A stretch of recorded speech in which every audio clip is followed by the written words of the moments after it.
अभी हम लोगों ने क्या देखा कि डिफरेंशिएशन करने का मतलब क्या होता है। देखो, डिफरेंशिएशन का मैथमेटिकल सिग्निफिकेंस होता है ब्रेक करना, इनफाइनाइट पार्ट्स में तोड़ना, और उसका ज्योमेट्रिकल सिग्निफिकेंस क्या होता है, स्लोप निकालना। अच्छा, इंटीग्रेशन करने का मतलब क्या होता है, सम अप करना, इनफाइनाइट पार्ट्स को सम अप करना। बोलो, डिफरेंशिएशन करने का मतलब होता है स्लोप निकालना, और इंटीग्रेशन करने का मतलब क्या होता है, और ज्योमेट्रिकली डिफरेंशिएशन का मतलब क्या होता है, स्लोप निकालना। चलो मैं एक बार लिखे देता हूँ, मैं यहाँ पर लिखे देता हूँ। अगर डिफरेंशिएशन करा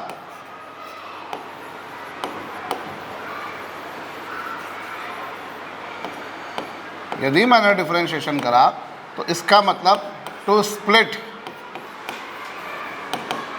इन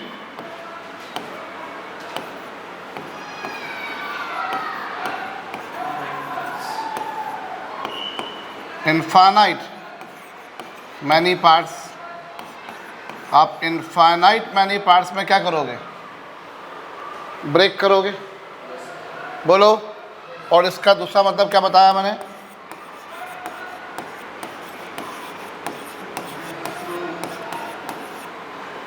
इसका दूसरा मतलब क्या बताया मैंने आपको, स्लोप निकालना। बोलो, बताया। अभी हम बात करते हैं इंटीग्रेशन की।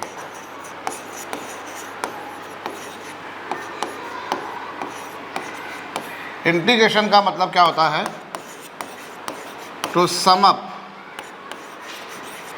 Infinite many things.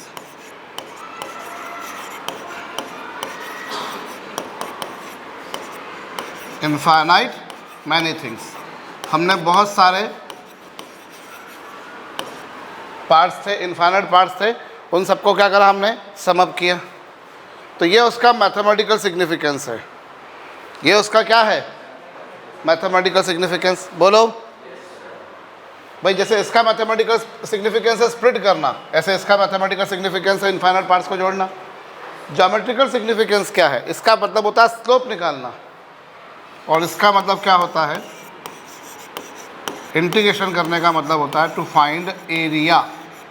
इंटीग्रेशन कर रहे हो, इसका मतलब तुम क्या निकाल रहे हो, एरिया निकाल रहे हो।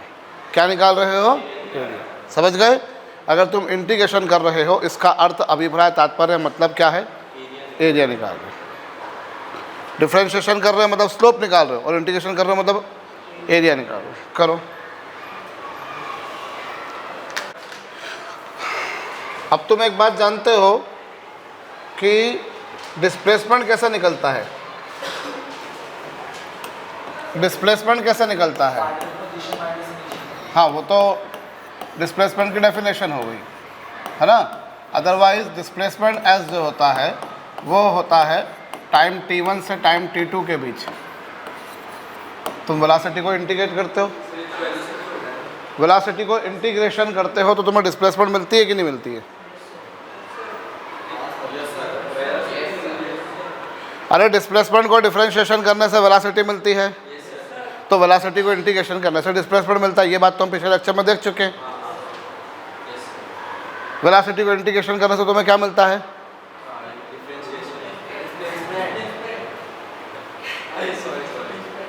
वेलोसिटी को इंटीग्रेट करने से तुम्हें क्या मिलता है, डिस्प्लेसमेंट।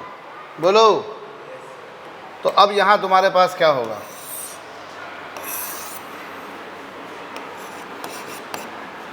इस एक्सिस पर तुमने टाइम लिया और इस एक्सिस पर तुमने क्या ली, वेलोसिटी।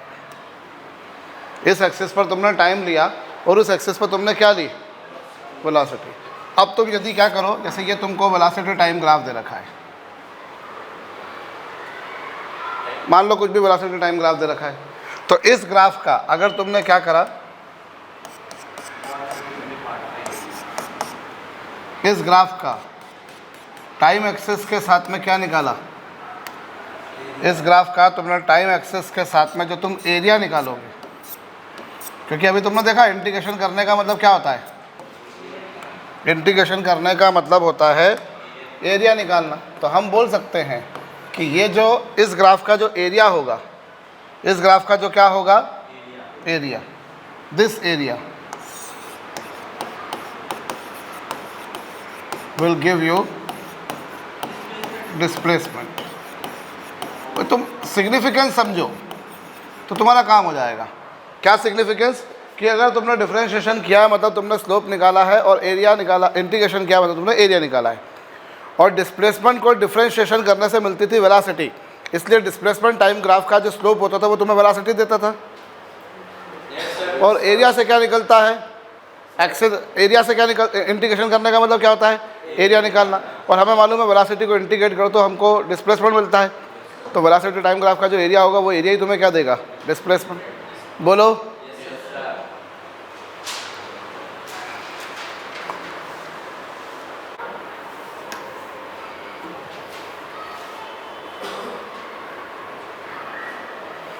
कर लिया? तो इसका जो एरिया होगा वो एरिया तुम्हें क्या देगा? डिस्प्लेसमेंट। तो लिख लेना area of velocity time graph with time axis. लिख लिया गया? Area of velocity time graph with time axis gives us displacement.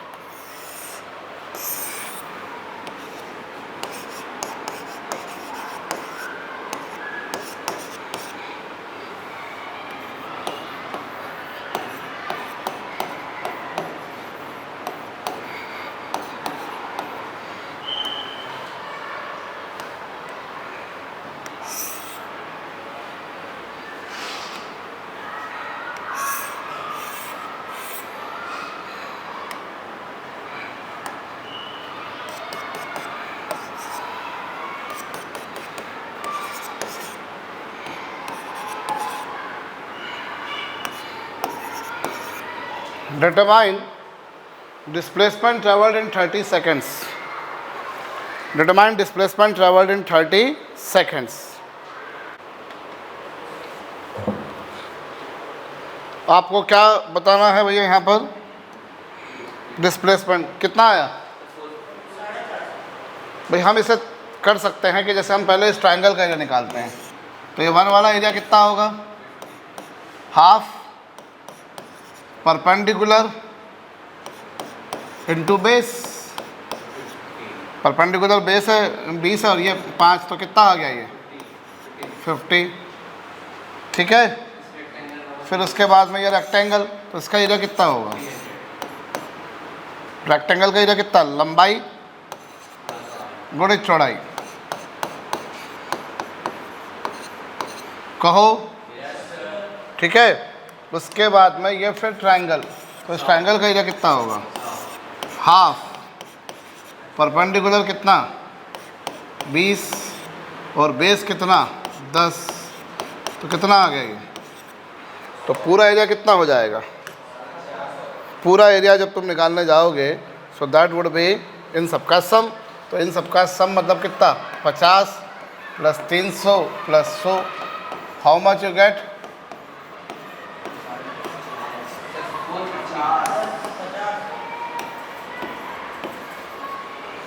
ऐसा कर लिया। Else we can do in another approach कि हम ये पूरा जो तुमको दिखाई दे रहा, this is nothing but a trapezium. तो ट्रापेजियम का एरिया कितना होगा? 1/2 sum of parallel sides into उनके बीच का गैप, है ना? तो सम ऑफ पैरेलल साइड ये कितनी है? लंबाई 15, और ये कितना है? तो ये 15 प्लस 30। बोलो। This is 15, this is 30 into उनके बीच का गैप कितना? क्या आया?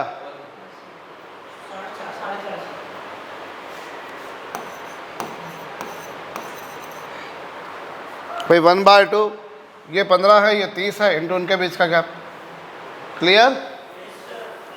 अब जब अपन ने ये किया तो यहाँ कई बार दिमाग ठनकता है, सर अपन ने तो एरिया निकाला है, एरिया की यूनिट तो मीटर स्क्वायर होती है, फिर ये मीटर में कैसे आया? बहुत बढ़िया, शाबाश। हम लोगों में से कई बार ये कन्फ्यूज़न आता है कि अरे यार एरिया की यूनिट, आपने एरिया निकाला है सर, तो एरिया की यूनिट तो मीटर स्क्वायर होती है। मीटर स्क्वायर होती है, लेकिन मसले की बात यह कि एरिया की यूनिट मीटर तब होती है जब एक इधर भी लेंथ हो मीटर हो और इधर भी मीटर हो, तो metre into metre becomes metre square. नहीं आया समझ में? मीटर इंटू मीटर, भाई अगर दोनों तरफ मीटर हो तो वो होता है। अब यहाँ क्या हो रहा है मालूम है, यहाँ अगर यूनिट के बारे में अगर तुम देखो तो एक तरफ यूनिट क्या आ रही है, इधर अगर तुम देखो तो इधर यूनिट थी मीटर पर सेकेंड और इधर यूनिट क्या थी, सेकंड। तो इन दोनों का मल्टीप्लाई करोगे तो सेकंड से सेकंड कैंसिल होकर क्या आएगा, मीटर आएगा। नहीं आया समझ में? ये कई बार आता है दिमाग में, कह रहे सर एरिया की यूनिट तो मीटर स्क्वायर सेंटीमीटर स्क्वायर होती है, तो आपने फिर मीटर कैसे लिख दिया? बेटा वो तब होता है जब ये भी मीटर हो और ये भी मीटर हो, तो metre into metre becomes metre square. पर इस कहानी में क्या हुआ, इधर मीटर पर सेकंड है और इधर सेकंड है, तो मीटर पर सेकंड इंटू सेकंड कितना हो जाएगा, मीटर हो जाएगा। कहो ठीक, बोलिए।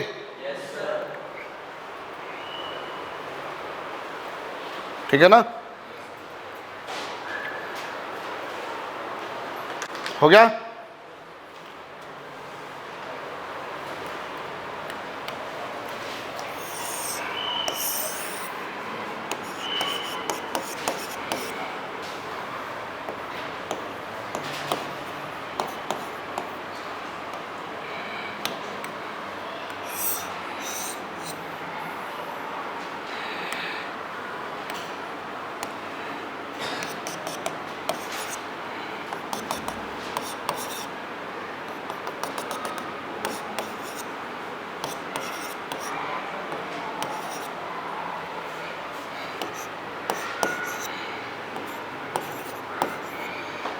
Find displacement travelled.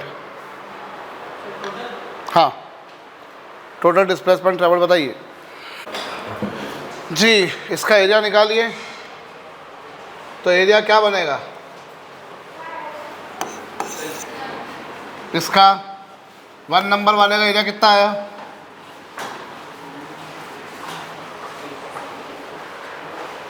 कैसे निकाला तुमने? हाँ, ये 1 वाले का एरिया आया,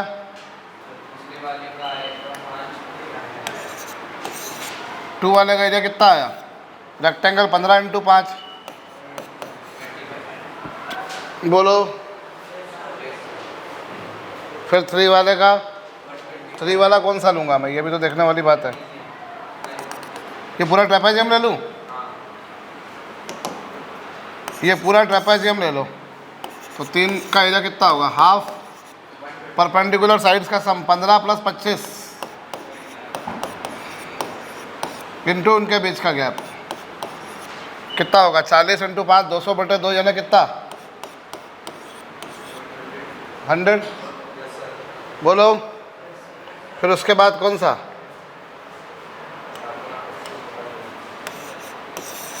चौथा कौन सा, चौथा कौन सा भैया, हाफ, ये triangle 25 into 7 175 87.5 if I am not wrong, correct. तो क्या करेंगे हम कुल मिलाकर, इन सबका सम कर देंगे, तो सम कर देंगे तो कितना हो जाएगा, सबको जोड़ देंगे तो कितना आ रहा है, 300 मीटर, बोलो ठीक है।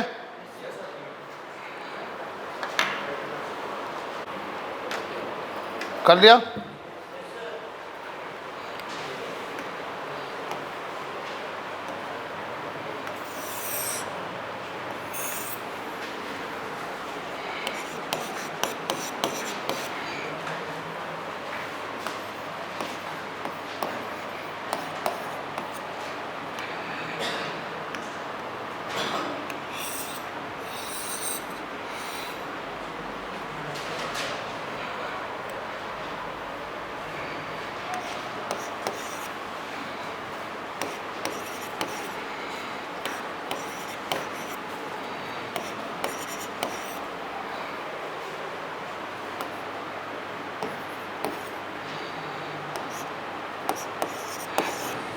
Determine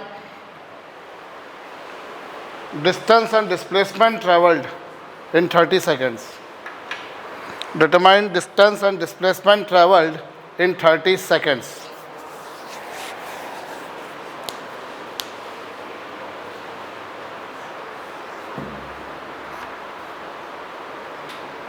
distance and displacement travelled in 30 seconds.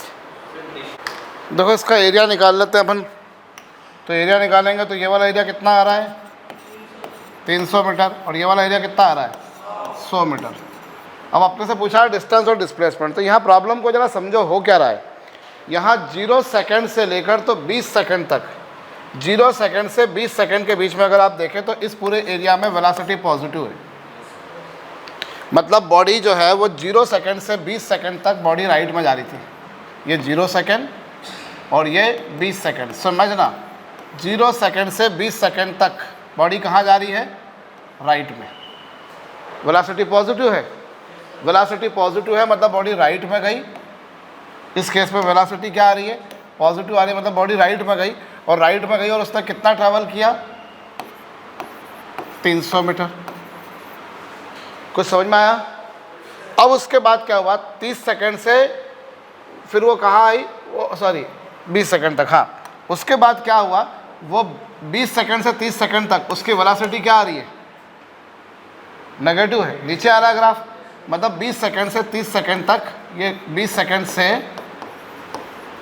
30 second तक उसकी वेलोसिटी क्या आ रही है, नेगेटिव आ रही है। और इस केस में बॉडी ने कितना चला है 100 मीटर। मतलब कुछ ऐसा हो रहा है कि 0 सेकेंड से 20 सेकेंड तक तो वेलोसिटी पॉजिटिव रही, मतलब बॉडी पॉजिटिव डायरेक्शन में जाती रही, राइट डायरेक्शन में जाती रही। और 20 सेकेंड से 30 सेकेंड तक उसकी वेलोसिटी नेगेटिव, मतलब अब बॉडी पीछे आ रही है, नेगेटिव आ रही है, मतलब it is coming to the left direction. तो इधर कितना गई 30 मीटर और इधर कितना आई 100 मीटर। तो कुल मिलाकर यदि मैं यहाँ पर डिस्टेंस निकालूँ तो डिस्टेंस कितनी ट्रैवल करी। पर डिस्टेंस का मतलब क्या होता है, लेंथ ऑफ पाथ ट्रैवल्ड। तो लेंथ ऑफ पाथ ट्रैवल्ड क्या होगा 300 प्लस 100, हाउ मच 400 मीटर। समझ में आ रही बात। और रही बात काहे की, अब डिस्प्लेसमेंट की, तो डिस्प्लेसमेंट क्या होगा, 300 मीटर तो वो राइट में गई, 100 मीटर ये, तो डिस्प्लेसमेंट जो आएगा वो ये वाला गैप आएगा, इनिशियल और फाइनल पोजीशन के बीच का गैप। जाहिर सी बात है वो क्या आएगा 300 माइनस 100, यानी कितना। भाई आपको डिस्प्लेसमेंट में क्या करना होता है, इनिशियल और फाइनल पोजीशन के बीच का गैप निकालना होता है ना। You are there to find out the least gap, shortest gap, minimum gap, linear gap between initial and final position. तो वो कितना आएगा यहाँ से यहाँ तक का, समझ गए। कुछ समझ में आया मैंने क्या करा, क्या कहानी समझ में आई यहाँ तक की। हुआ क्या सर, हुआ ये कि 0 सेकेंड से 20 सेकेंड तक उसकी वेलोसिटी पॉजिटिव रही है। 0 सेकेंड से 20 सेकेंड तक उसकी वेलोसिटी क्या रही है मयंक, पॉजिटिव रही है। और 20 सेकेंड से 30 सेकेंड तक उसकी वेलोसिटी नेगेटिव रही है। मतलब 0 सेकेंड से 20 सेकेंड तक तो वो कहाँ गई बॉडी, राइट में, और उसके बाद वेलोसिटी नेगेटिव, मतलब it has started coming back. तो डिस्टेंस क्या होगी, total length of path travel जो भी है, और डिस्प्लेसमेंट क्या होगा, इनिशियल और फाइनल पोजीशन के बीच का गैप, जो कि यहाँ से यहाँ तक का था 300, ये 100, तो बाकी कितना बचा। कुछ समझ में आया। पक्का।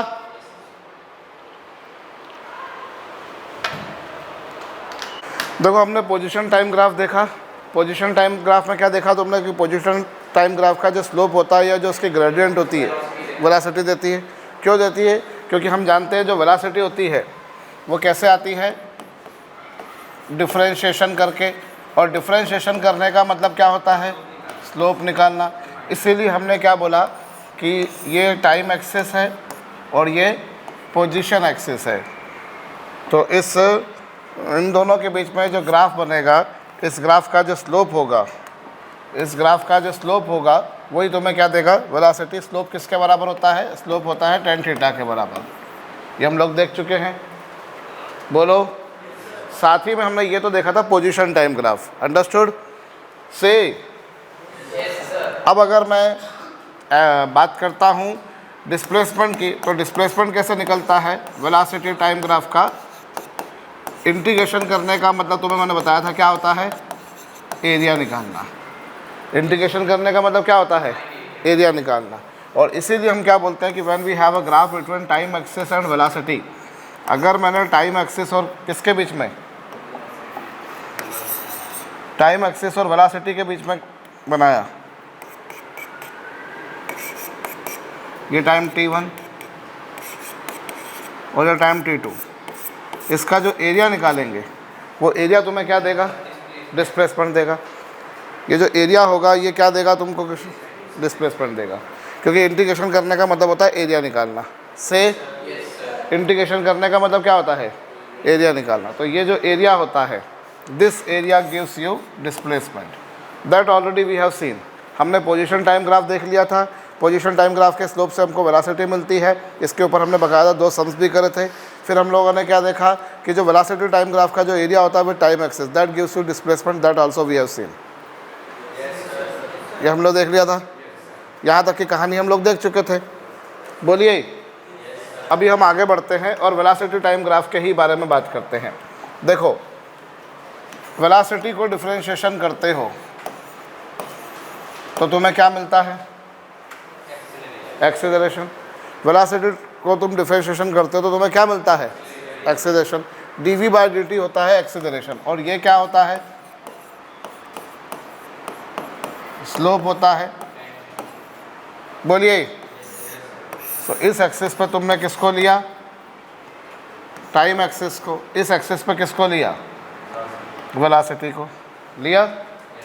तो तुम क्या पाओगे कि वेलोसिटी टाइम ग्राफ का जो स्लोप होगा, वेलोसिटी टाइम ग्राफ का क्या होगा, जो वो स्लोप तुम्हें क्या देगा, एक्सेलरेशन देगा, क्योंकि वेलोसिटी को डिफरेंशिएशन करने से एक्सेलरेशन आता है, और डिफरेंशिएशन करने का मतलब होता है स्लोप निकालना। सो इनडायरेक्टली क्या हो गया भाई, वेलोसिटी डिफरेंशिएशन करके आती है, और डिफरेंशिएशन करने का मतलब होता है स्लोप। मतलब स्लोप अल्टीमेटली क्या दे रहा है तुम्हारे को, एक्सेलरेशन। बोलो, तो ये एक्सेलरेशन आएगा तुम्हारे पास, है ना। अभी अगर सपोज करो इस एक्सिस पर तुमने टाइम लिया और इस एक्सिस पर तुमने वेलोसिटी ली,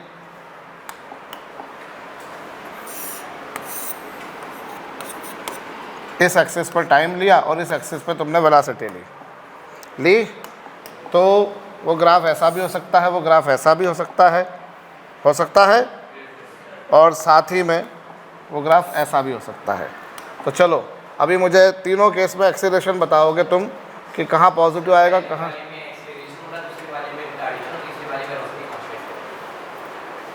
समझ में आया क्या बोला उसने, खुद से लिखिए, करिए।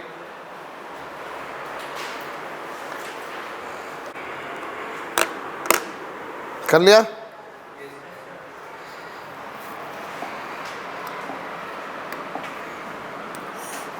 यहाँ थीटा कितना और यहाँ थीटा कितना होगा। पहले वाले केस में एक्सीलरेशन क्या आया, पॉजिटिव आया। यहाँ एक्सीलरेशन क्या आया, यहाँ एक्सीलरेशन नेगेटिव आया, और यहाँ एक्सीलरेशन कितना आया, 0 आया। ठीक है, एक्सीलरेशन पॉजिटिव आया, मतलब ये वो केस है जिसमें वेलोसिटी बढ़ रही है। एक्सीलरेशन नेगेटिव आया, वेलोसिटी घट रही है। इसी को दूसरी भाषा में हम लोग क्या बोलते हैं, this we also call as a case of retardation. इसे हम रिटार्डेशन भी कहते हैं। So that case we call as positive acceleration, this case we call as negative acceleration, and this case we call as 0 acceleration. Else you say इसमें velocity में कोई change है, यहाँ वेलोसिटी क्या आ रही है, कांस्टेंट आ रही है। वेलोसिटी क्या है, कांस्टेंट है। वेलोसिटी कांस्टेंट है, मतलब दूसरी भाषा में मैं बोल सकता हूँ this is a case of uniform motion.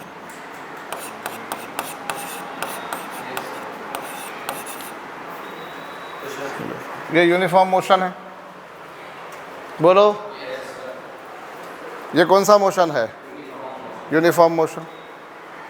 ठीक है, यहाँ वेलोसिटी बढ़ रही है, टाइम देखो ना तुम्हें ग्राफ से मालूम पड़ रहा है कि जैसे जैसे टाइम आगे बढ़ रहा है वैसे वैसे वेलोसिटी लगातार क्या हो रही है, टाइम के साथ साथ वेलोसिटी बढ़ती जा रही है, टाइम के साथ साथ वेलोसिटी घटती जा रही है। और यहाँ टाइम के साथ में वेलोसिटी में कोई चेंज नहीं आ रहा, नहीं आ रहा ना। तो जब नहीं आ रहा तो ये क्या होगा, समझ गए। ये तीनों ही केस वो वाले हैं जिनको तुम क्या बोल सकते हो, ये तीनों केस ऐसे हैं जिसमें एक्सेलरेशन कैसा है, कांस्टेंट, इन तीनों केस में एक्सीलरेशन क्या है, उसमें कांस्टेंट है पॉजिटिव, इसमें कांस्टेंट है नेगेटिव, और इसमें कांस्टेंट है, इसमें कांस्टेंट है पॉजिटिव, इसमें कांस्टेंट है नेगेटिव, और इसमें कांस्टेंट कितना है, वो 0 है। बोलो ठीक है।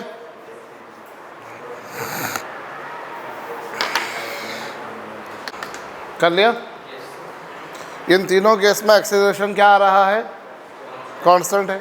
वहाँ एक्सीलरेशन पॉजिटिव है, यहाँ एक्सीलरेशन नेगेटिव, यहाँ एक्सीलरेशन क्या है, यहाँ एक्सीलरेशन 0। इसको इस बात से भी समझ सकते हो कि तुम डिफरेंट टाइम पर देखो, यहाँ टाइम जैसे जैसे आगे बढ़ रहा है वैसे वैसे वेलोसिटी क्या हो रही है, टाइम बढ़ने के साथ यहाँ वेलोसिटी बढ़ी, यहाँ वेलोसिटी क्या हुई, और यहाँ और बढ़ गई। जैसे जैसे टाइम आगे बढ़ा वैसे वैसे वेलोसिटी बढ़ती जा रही है कि नहीं, और यहाँ टाइम आगे बढ़ रहा है तो क्या हो रहा है, वेलोसिटी इतनी थी, फिर वेलोसिटी कम हो गई, और वेलोसिटी और भी क्या हो गई, और यहाँ अलग अलग टाइम पर वेलोसिटी क्या आ रही है,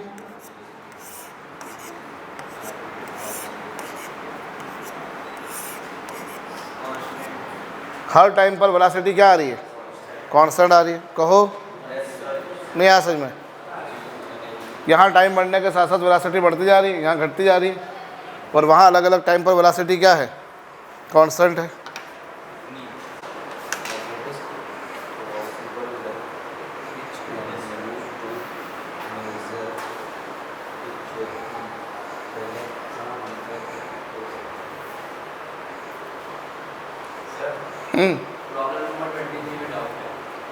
अभी वो बात करते हैं, पर पहले ये देख लें।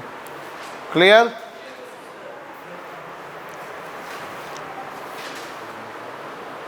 समझ में आया नहीं आया? चलो, if you have a graph between velocity and time like this,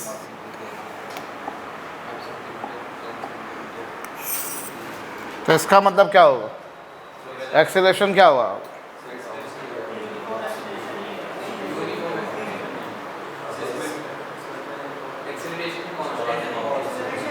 acceleration constant है क्या, नहीं है। एक्सीलरेशन क्या हो रहा है, इंक्रीज हो रहा है। देखो वेलोसिटी तो इंक्रीज हो ही रही है, टाइम के साथ साथ वेलोसिटी तो लगातार क्या हो रही है, इंक्रीज हो रही है। बोलो ना, जैसे जैसे टाइम आगे बढ़ा वैसे वैसे वेलोसिटी क्या हुई, इंक्रीज हुई। जैसे जैसे टाइम आगे बढ़ा, जैसे जैसे टाइम आगे बढ़ा वैसे वैसे वेलोसिटी क्या हुई, इस केस में क्या हुई, वेलोसिटी टाइम के साथ साथ वेलोसिटी क्या हो रही है, इंक्रीज हो रही है। बोलो, वेलोसिटी इंक्रीज हो रही है, और इधर टाइम के साथ साथ इधर वेलोसिटी क्या हो रही है, वेलोसिटी इंक्रीज हो रही है दोनों केस में। अरे वेलोसिटी तो इंक्रीज हुई कि नहीं हुई, ऊपर जा रहा है कि नहीं वेलोसिटी का graph. I am asking about velocity, मैं जो पूछ रहा हूँ उसका जवाब दो। क्या बढ़ रहा है, वेलोसिटी बढ़ रही है कि घट रही है, फिर वेलोसिटी बढ़ रही है, लेकिन वेलोसिटी के बढ़ने की स्पीड घट रही है। समझ रहे हो मेरी बात को, वेलोसिटी दोनों ही केस में बढ़ती हुई नजर आ रही तुम्हारे को, देखो तुम। लेकिन एक्सीलरेशन के बारे में बात करी जाए तो यहाँ जो एक्सीलरेशन आएगा वो क्या आएगा, इस केस में पॉजिटिव आएगा, मतलब सॉरी, इस केस में क्या होगा, एक्सीलरेशन इंक्रीजिंग होगा, और यहाँ एक्सीलरेशन क्या होगा, डिक्रीजिंग होगा।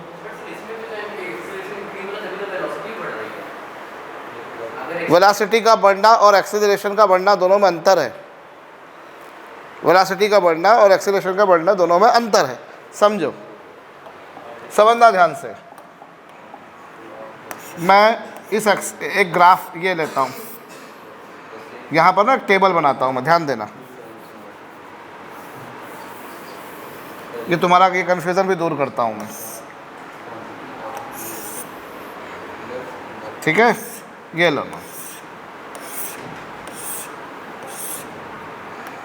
देखो इस एक्सिस पे मैंने लिया टाइम मिनट्स में, और इस एक्सिस पे मैंने स्पीड ली मीटर पर सेकंड, ठीक है।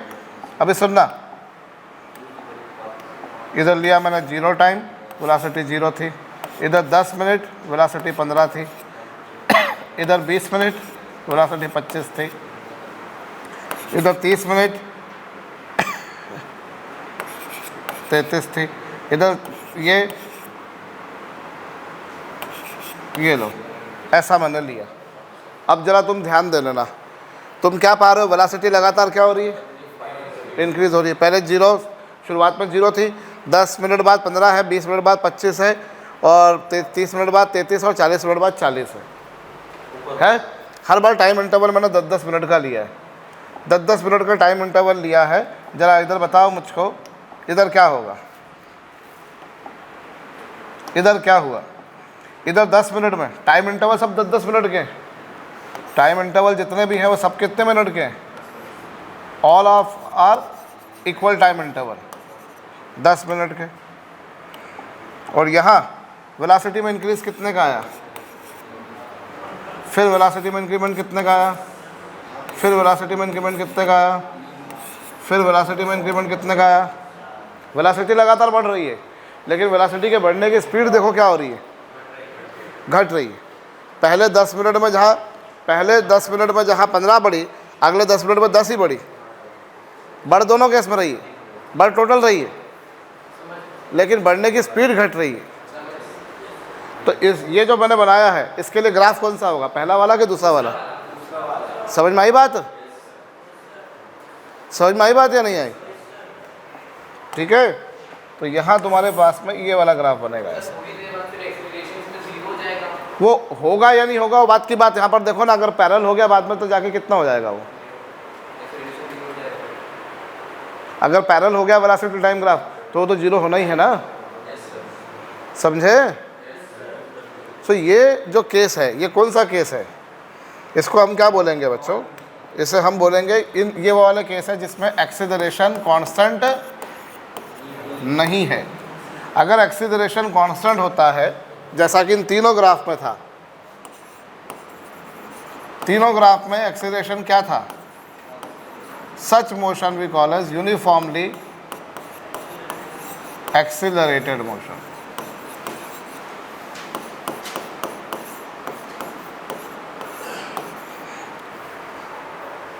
अगर एक्सीलरेशन क्या था, कांस्टेंट था, इन तीनों ग्राफ में एक्सीलरेशन क्या मिला था तुमको, इन तीनों ग्राफ में एक्सीलरेशन तुम्हें कांस्टेंट मिला था, तो वो यूनिफॉर्मली एक्सीलरेटेड मोशन था कि नहीं था? This is uniformly accelerated motion, this is also. और अगर तो ये क्या कहलाएगा,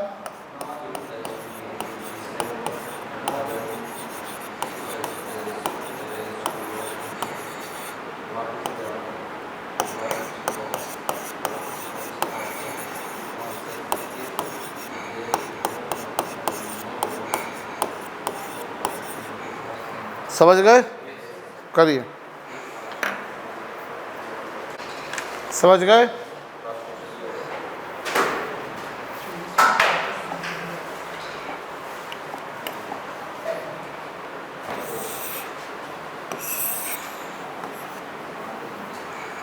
चलो, इस एक्सिस पे मैं लेता हूँ टाइम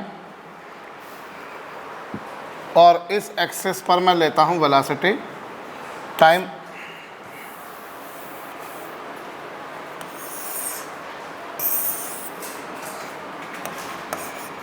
इस एक्सिस पर मैंने टाइम लिया, इस एक्सिस पर वेलोसिटी।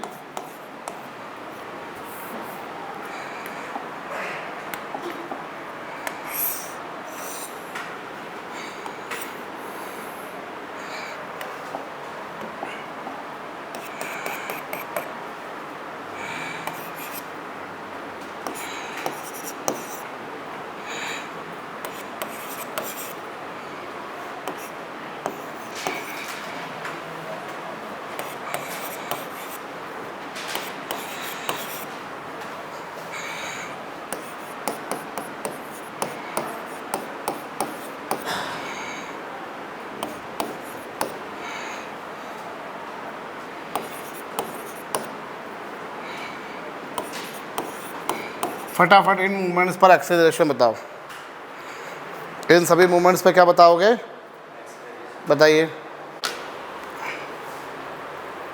हो गया? एक्सेलरेशन अलग अलग मूवमेंट पर आ गया है, जैसे अपने से पहले कहाँ पूछा है,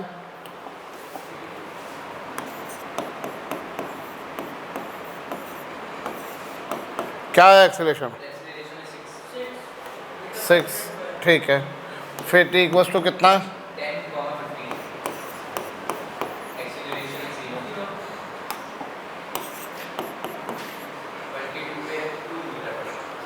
करेक्ट।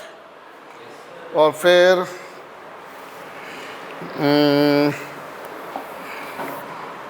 अपन इसमें ही 1 मिनट, अभी टी इक्वल्स टू कितना है? 22 पे कितना? 10/5 2, और टी इक्वल्स टू कितना?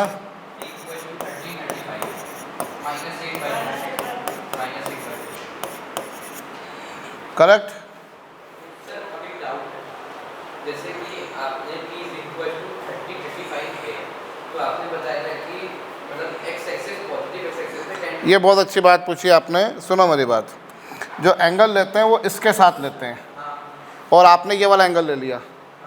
तो एक्चुअली नाउ लिसन, मैं समझ गया तुम्हारा प्रश्न कि मैंने जो बोला था कि एंगल लेते होते हैं पॉजिटिव एक्स एक्सिस के साथ का, लेकिन जब मैंने टेन थीटा निकाला यहाँ पर, तो टेन थीटा कौन सा वाला निकाला? टेन थीटा मैंने निकाला ये वाला, रैदर की मुझे वो वाला निकालना चाहिए था। तो अब अगर तुम इस एंगल को थीटा मान लो तो ये हो जाएगा 180 माइनस थीटा। और हमारे पास एक आइडेंटिटी है बेटा कि tan 180 minus theta is equal to क्या होता है? Minus tan theta. इसीलिए वो आंसर है। समझ में आई बात? कि मैंने तब तुमको क्या बोला था, पहले तुमको बिल्कुल खींच के बोला था कि एंगल हमेशा पॉजिटिव डायरेक्शन के साथ में लेने का है, positive direction of x axis के साथ में लेने का है, तो इधर के साथ लेना है। तो अपना इधर का नहीं लेते हुए इधर क्यों लेते हैं? क्योंकि अपन ने पहले भी समझ किए थे पिछले लेक्चर में, तब भी अपन एंगल उधर का क्यों नहीं इधर का क्यों लेते हैं? क्योंकि अगर उधर थीटा मान ले तो ये ऑटोमेटिकली कितना हो जाएगा, और tan 180 माइनस थीटा की वैल्यू क्या होगी? Minus tan theta. तो तुम इधर का निकाल दो तो वो ऑटोमेटिकली आ गया, बस उसके आगे नेगेटिव लगाना है। ठीक है, उसको मैं दूसरी भाषा में तुमको ऐसा समझा दिया आसान करके कि ये धीरे धीरे क्या हो रहा है? कम हो रहा है। ठीक है,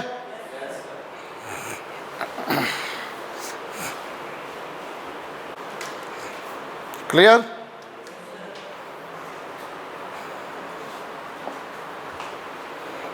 चलो अभी लगे हाथ तो अपन एक काम करते हैं, एक्सेलरेशन टाइम ग्राफ भी बना दो। एक्सेलरेशन टाइम ग्राफ, अब एक्सेलरेशन टाइम ग्राफ अगर मैं बनाऊं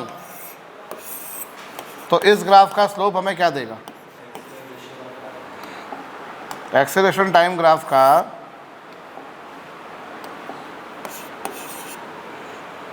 एक्सेलरेशन टाइम ग्राफ का जो स्लोप होगा वो क्या देगा?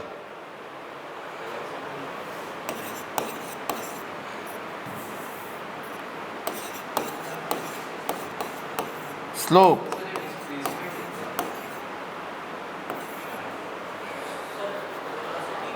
एक्सेलरेशन टाइम ग्राफ का जो स्लोप होगा वो हमें क्या देगा? Rate of change of acceleration with time. Rate of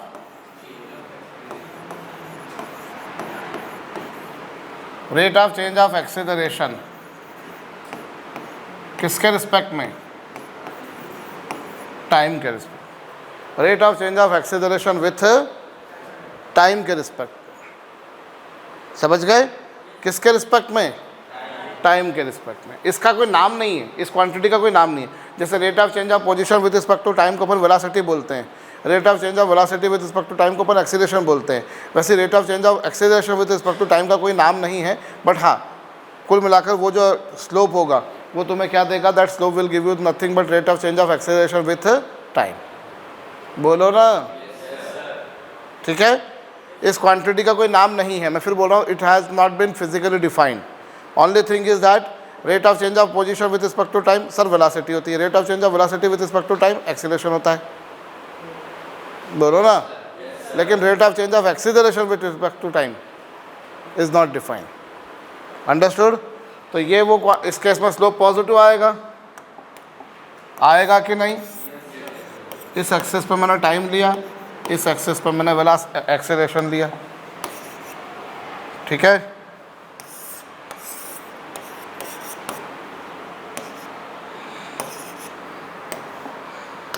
इस केस में वो क्या होगा? इस केस में वो स्लोप मतलब इस केस में वो जो स्लोप होगा tan थीटा वो क्या होगा, नेगेटिव होगा, और यहाँ जो स्लोप है वो क्या होगा,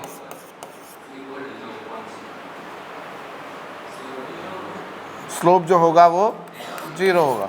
0 होगा मतलब क्या होगा, एक्सीलरेशन क्या है, कांस्टेंट है, तो ये क्या होगा, this is uniformly accelerated motion.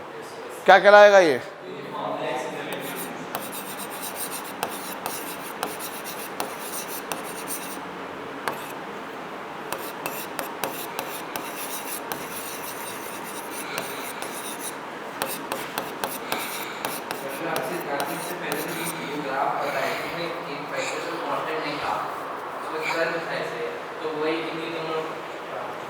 बिल्कुल ठीक बात है।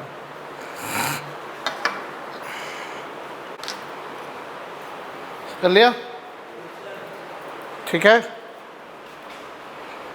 चलो अभी तुम्हें मालूम है एक बात और, कि अगर तुमने एक्सीलरेशन को इंटीग्रेशन किया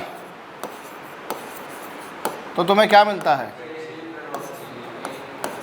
अगर एक्सीलरेशन को इंटीग्रेट किया तो हमें क्या मिलता है, change in velocity.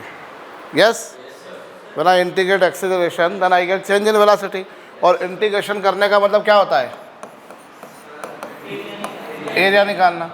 So what does it mean, if we have got a graph between time axis and acceleration axis,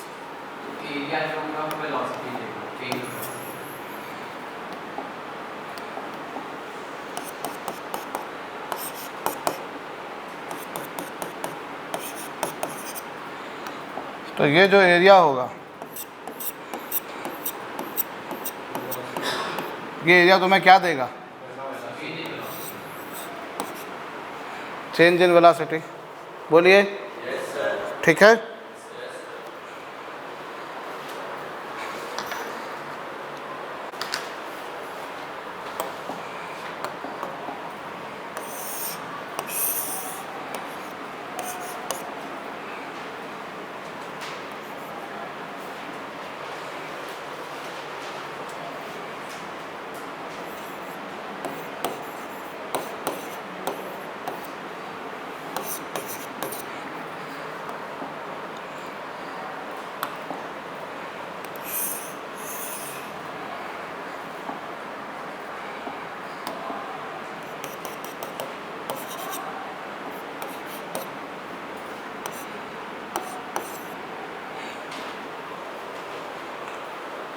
कर लिया, ये लिख लिया ना।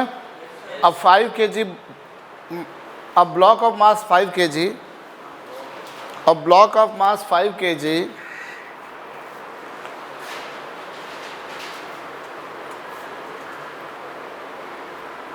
is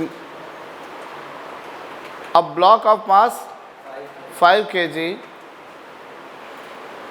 starts moving with velocity 2 meter per second.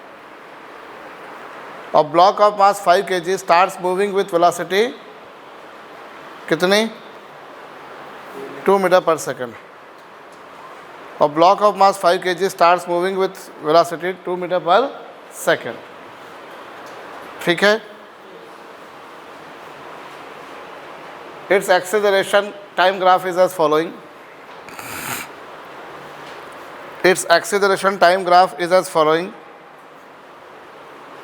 Determine its kinetic energy at t equals to 7 seconds.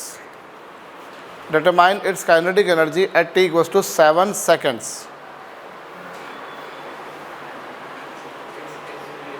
Determine its kinetic energy at t equals to 7 seconds.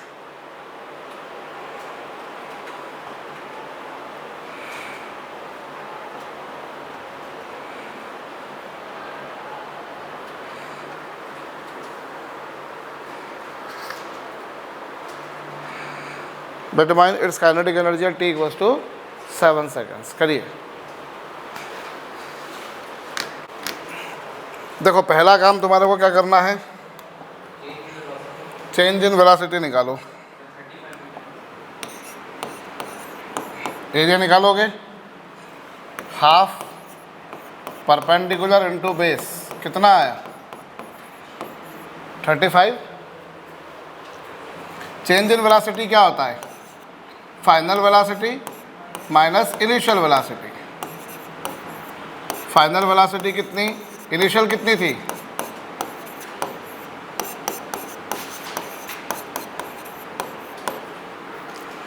37 आ गया। तो final kinetic energy कितनी होगी? Half M. एम कितना?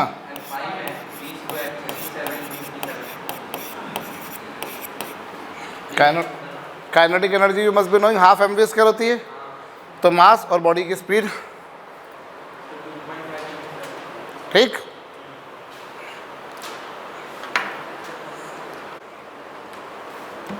वो value तो तुम mathematics से आगे का तो तुम कर लोगे खुद से, क्लियर।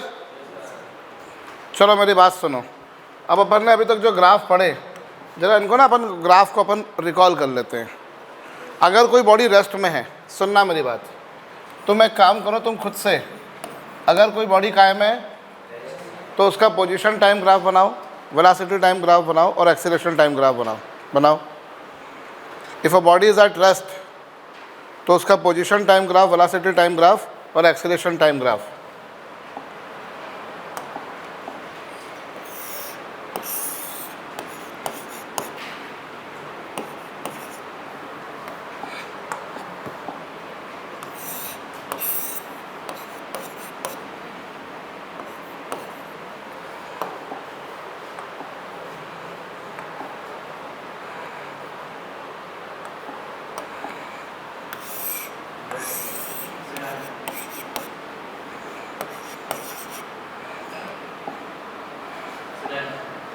पोजीशन टाइम ग्राफ कैसा होगा? कैसे स्ट्रेट लाइन?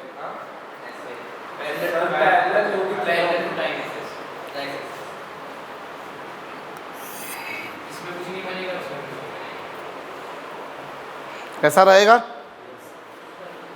ये कैसा ग्राफ? बॉडी कायम है, रेस्ट में है, तो ग्राफ पोजीशन टाइम ग्राफ ऐसा बनेगा? बोलो बनेगा कि नहीं? अच्छा, वेलोसिटी क्या आएगी? वेलोसिटी 0 रहेगी।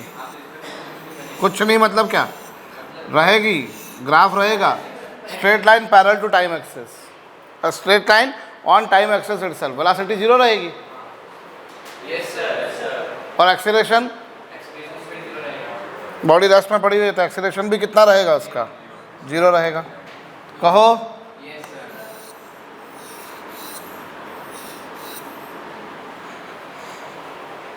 कहो।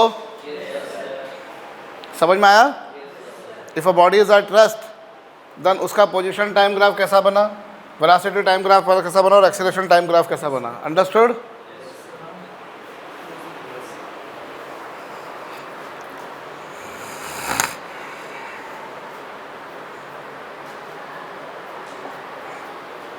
चलो, now if body is moving with, अगर कोई बॉडी यूनिफॉर्म मोशन है,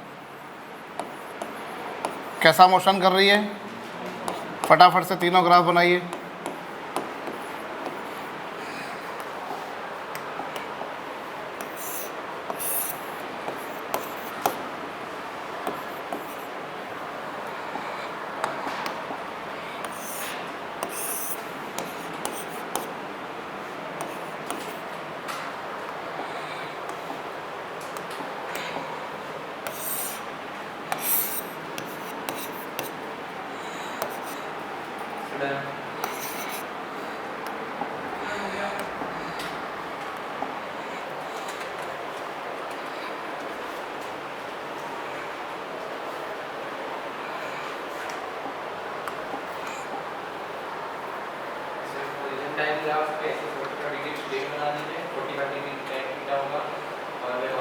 क्यों 45 डिग्री क्यों? नहीं, कैसे बना सकते हैं, पर 60 बना दीजिए, 55 को भी।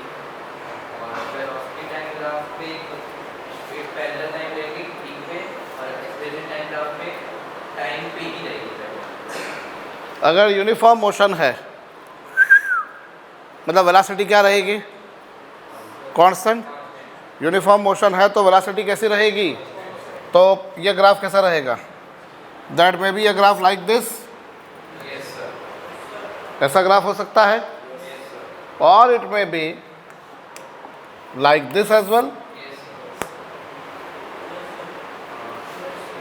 रहेगा कि नहीं यूनिफॉर्म मोशन में। अगर वैसा वाला ग्राफ रहा तो वेलोसिटी क्या रहेगी, जैसा अगर ये ऑरेंज ग्राफ है तो वेलोसिटी इस केस में क्या रहेगी, ऐसा ग्राफ रहेगा। और अगर ऐसा ग्रीन वाला ग्राफ है तो वेलोसिटी कैसी रहेगी, नीचे की तरफ, वेलोसिटी नेगेटिव आएगी। नहीं समझ में आया तो हाँ मत करना मैंने। इस केस में वेलोसिटी क्या हो रही है, कम हो रही है कि नहीं हो रही है, नेगेटिव है कि नहीं है। यहाँ पर स्लोप नेगेटिव आएगा, पोजीशन टाइम ग्राफ का जो स्लोप होता है वो तुम्हें वेलोसिटी देता है, तो यहाँ वेलोसिटी कैसी आएगी, नेगेटिव आएगी कि नहीं आएगी। ठीक है Krishna, graph play very important role. अभी नीट का एग्जाम होगा थोड़े दिन बाद, तुम देखोगे उसमें क्वेश्चन आएंगे ग्राफ बेस्ड। और इतना आप समझ लो, आप आपके सीनियर से किसी से भी पूछ लो कि बता देंगे कि हाँ सर जो पढ़ाते हैं उसमें से आता है या नहीं आता है। पूरा पेपर उसमें से आना है, पढ़ना तुमको पड़ेगा। 2 साल में तुम्हारी इतनी कॉपियों की पोथियाँ लग जाएंगी, इतनी कॉपियाँ तो इकट्ठी हो ही जाएंगी बहुत आराम से, कोई बड़ी बात नहीं है। हर सब्जेक्ट में 4-5 कॉपी बनना is not a big deal. ठीक है, और जो आपको यहाँ बताया जा रहा है वही आपको पढ़ना है बस। इस केस में ग्राफ कैसा रहा, समझ में आया? क्योंकि यहाँ वेलोसिटी पॉजिटिव रहेगी, पोजीशन बढ़ रही है, और यहाँ वेलोसिटी क्या रहेगी, नेगेटिव। बोलो। और एक्सेलरेशन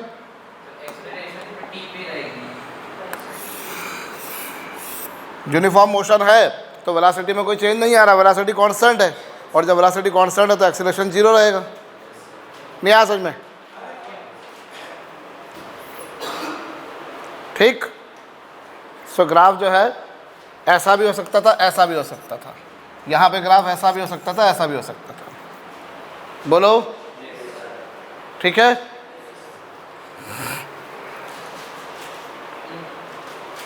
क्लियर? तो ये यूनिफॉर्म मोशन था।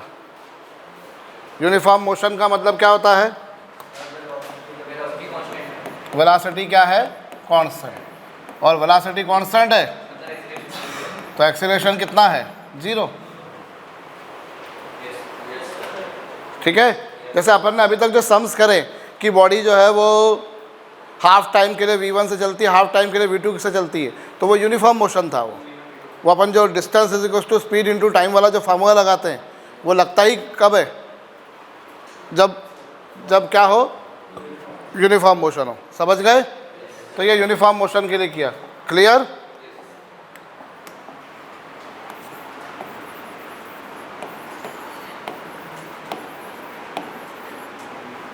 अभी यूनिफॉर्मली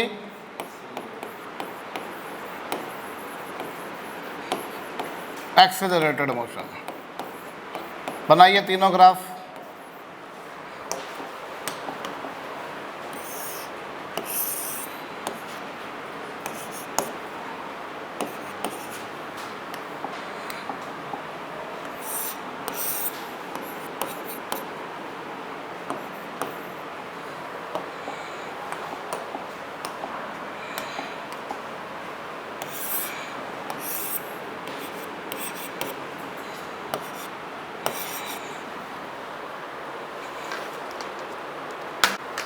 कैसा बनेगा ग्राफ?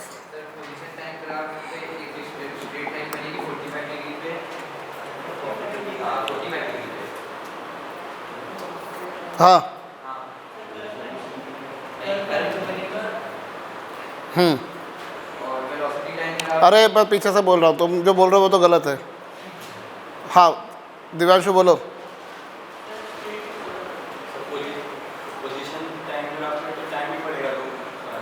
पोजीशन नहीं बढ़ेगी,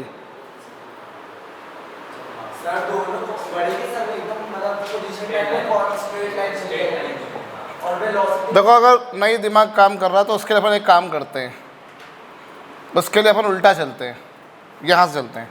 यूनिफॉर्मली एक्सीलरेशन मोशन है ना, इसका मतलब क्या है, एक्सीलरेशन कांस्टेंट है। अब उस कांस्टेंट की वैल्यू हो सकती है पॉजिटिव हो सकता है उस कांस्टेंट की वैल्यू नेगेटिव हो। इनफैक्ट मैं चाहूँ तो उस कांस्टेंट की वैल्यू को 0 भी बोल सकता हूँ, 0 भी बोल सकता हूँ। बोलो कुछ समझ में आया कि नहीं? अगर एक्सेलरेशन कांस्टेंट है तो that acceleration may be will be a straight line parallel to time axis, that may be like this, that may be like this, that may be like this. समझो पहले दिव्यांशु, तुम कॉपी करने बैठ जाते हो, दिमाग नहीं लगाते हो। इन तीनों में से कुछ हो सकता है कि नहीं? और अगर एक्सेलरेशन, यहाँ पर एक्सेलरेशन क्या आया? पॉजिटिव, तो एक्सेलरेशन पॉजिटिव आया तो वेलोसिटी टाइम ग्राफ ऐसा रहेगा, वेलोसिटी बढ़ रही होगी, बोलो। और अगर एक्सेलरेशन जीरो है तो वेलोसिटी क्या रहेगी? वेलोसिटी टाइम एक्सिस के पैरेलल रहेगी। देखो येलो के कॉरस्पॉन्डिंग येलो बनाया है, ब्लू के कॉरस्पॉन्डिंग ब्लू बनाया है, बोलो बनाया है। और ग्रीन, जब एक्सेलरेशन नेगेटिव है तो एक्सेलरेशन नेगेटिव है तो वैसा रहेगा। नहीं आ समझ में?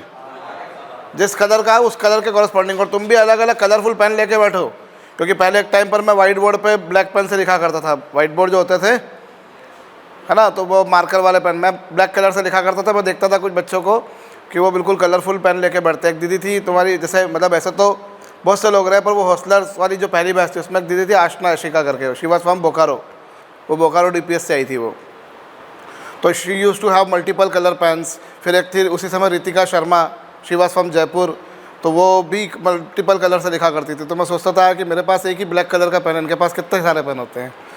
फिर मैं भी 4 कलर के पेन लेकर आ गया, 4 अलग अलग आते थे, ब्लू, ग्रीन, येलो और ग्रीन, ब्लैक, ब्लू, ग्रीन और येलो, ये 4 कलर से लेता था मैं। रेड भी होता था, 5-6 कलर आ गए थे शायद से, यस। बट जब से ये आ गया तब से तो फिर बहुत सारे कलर्स हो गए, ठीक है। तो तुम वो लेके बैठोगे, थोड़ा सा क्या, थोड़ी अच्छी कॉपी लगी जाएगी वो, क्या बोलते हो? ठीक है। एनीवेज, सो ये अगर एक्सीलरेशन पॉजिटिव है तो फिर येलो वाला ग्राफ बना, वेलोसिटी बढ़ रही है। अगर एक्सीलरेशन क्या है? जीरो, तो फिर वेलोसिटी कांस्टेंट रहेगी। तो वो एक तरह का यूनिफॉर्म मोशन वाला ही केस हो गया वो, नहीं आ समझ में? और अगर एक्सीलरेशन नेगेटिव मतलब वेलोसिटी डिक्रीज हो रही है से। चलो अब बारी आती है हमारे पास में पोजीशन टाइम ग्राफ की। तो पोजीशन टाइम ग्राफ में क्या होगा? अगर वेलोसिटी बढ़ रही है, वेलोसिटी टाइम के साथ में क्या हो रही है, तो इस केस में तुमने क्या देखा था, जो ग्राफ बनेगा वो वेलोसिटी टाइम ग्राफ, वेलोसिटी धीरे धीरे बढ़ रही है कि नहीं बढ़ रही है? तो graph would be like this, velocity लगातार क्या हो रही है? बढ़ रही है। पिछले लेक्चर में देखा था ना अपन ने, स्लोप बढ़ता जाएगा धीरे धीरे, नहीं आ समझ में? आ गया मयंक? इसका स्लोप वेलोसिटी देता है, तो स्लोप धीरे धीरे क्या हो रहा है? बढ़ रहा है। चलो अभी ब्लू वाले में देखें तो कैसा रहेगा?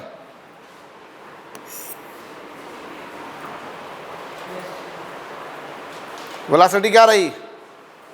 कांस्टेंट है। तो वेलोसिटी कांस्टेंट है तो पोजीशन टाइम ग्राफ ऐसा स्ट्रेट लाइन रहेगा। देखो जरा, इनको आंखें गड़ा कर देखो, कुछ समझ में आ रहा है? और ग्रीन वाले में क्या होगा? वेलोसिटी क्या है? वेलोसिटी डिक्रीज हो रही है, तो ग्राफ कैसा रहेगा? ऐसा रहेगा। समझ में आया कि नहीं? नहीं आ समझ में? समझ में आया? मैं उल्टा चलाऊं, काम आसान हो गया। देखो मल्टीपल केसेस अपन समझें। लोग नॉर्मली क्या करेंगे, एक एक केस बना के छोड़ देंगे। अपन ने हर किसी के 3-3 केस बना दिए। एक्सीलरेशन पॉजिटिव है मतलब वेलोसिटी बढ़ रही है, और वेलोसिटी बढ़ रही है तो पोजीशन टाइम ग्राफ कैसा रहेगा? ऐसा पैराबोला टाइप रहता है वो। ये जो शेप रहती है इसको पैराबोला बोलते हैं। अपन धीरे धीरे इन सब चीज़ों से रूबरू होंगे। अभी तुम्हें नहीं मालूम पैराबोला क्या, बट वी विल स्टडी। ऐसी कोई चीज़ नहीं होगी जो तुम्हारी एग्जाम में आएगी, मैं नहीं पढ़ाऊँगा।